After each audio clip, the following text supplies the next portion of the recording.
Hello and welcome back to the Daily Climate Show on Sky News. Now, we're getting straight to discussing the climate issues of the day now, as well as challenging the solutions to them with Seppi Golzari-Munro, Acting Director of the Energy and Climate Intelligence Unit, and Chidi Oti-obihara, an Extinction Rebellion activist and co-founder of the COP26 Climate Action Plan. So good evening to both of you. Really good to see you both.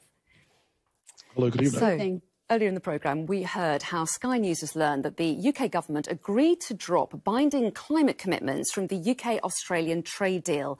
Now, amongst the areas to be removed was a reference to Paris Agreement temperature goals.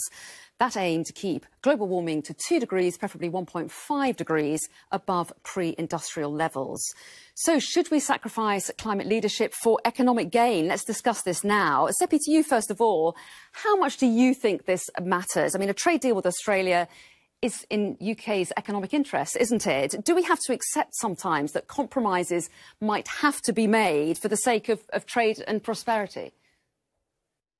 I think the first thing to say here, Anna, is that the notion that action on climate change and the environment is somehow at odds with prosperity is very outdated. It simply doesn't reflect market and social dynamics in the 21st century. In the UK alone, we've reduced emissions by roughly 42% while growing the economy by 78%.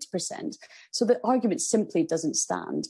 But with reference to this leak regarding the trade deal, if true, it would be a politically baffling move, really. I mean, concern about climate change and the environment has never been higher.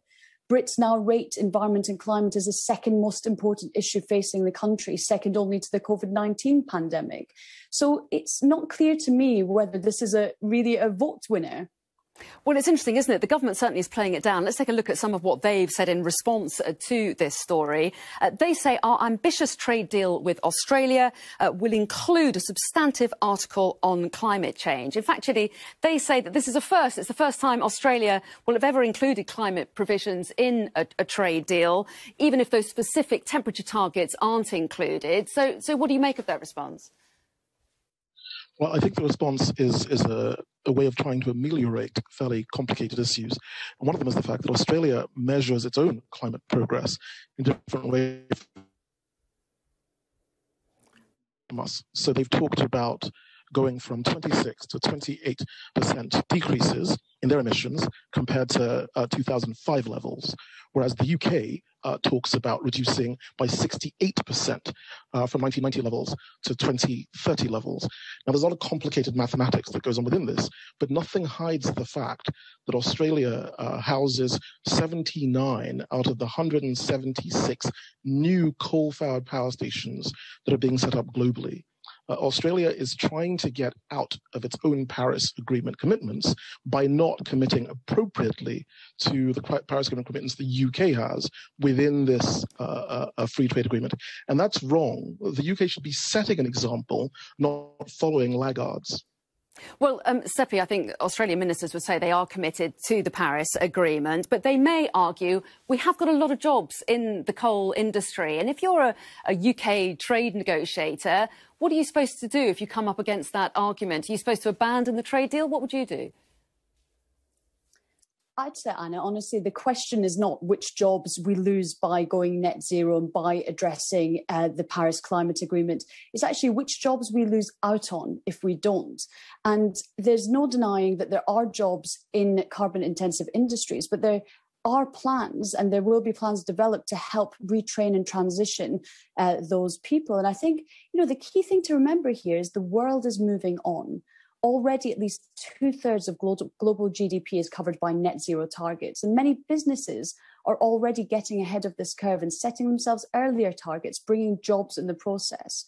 I mean, in the UK alone, over the summer, we saw, 6,000 jobs for battery tech in Coventry, another 6,200 for battery tech in Sunderland, another 1,000 in EV production in Cheshire. And that's just the tip of the iceberg. We can see actually net zero breathing life into Britain's former industrial heartlands.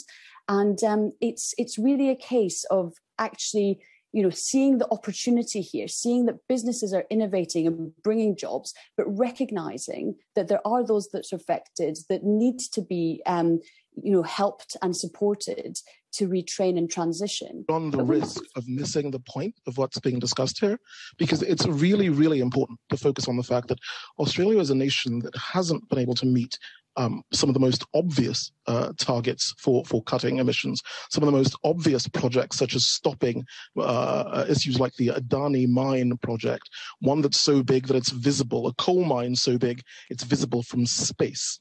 If the UK is going to have trade agreements with countries like Australia, the UK can't spend time placating them. The UK has to actually set an example that others follow. This is the year of COP.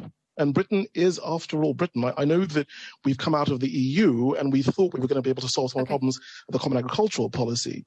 But it's a really big missed opportunity if we try and get trade agreements that are set up with no reference to Paris temperature goals. I think that's unacceptable. OK, let's move on to the other subject we wanted to talk about, which is that it's been revealed today that the government's Green Homes Grant scheme cost £1,000 for each household that took part just in administration. Now, the initiative was scrapped in March after facing problems with delivery.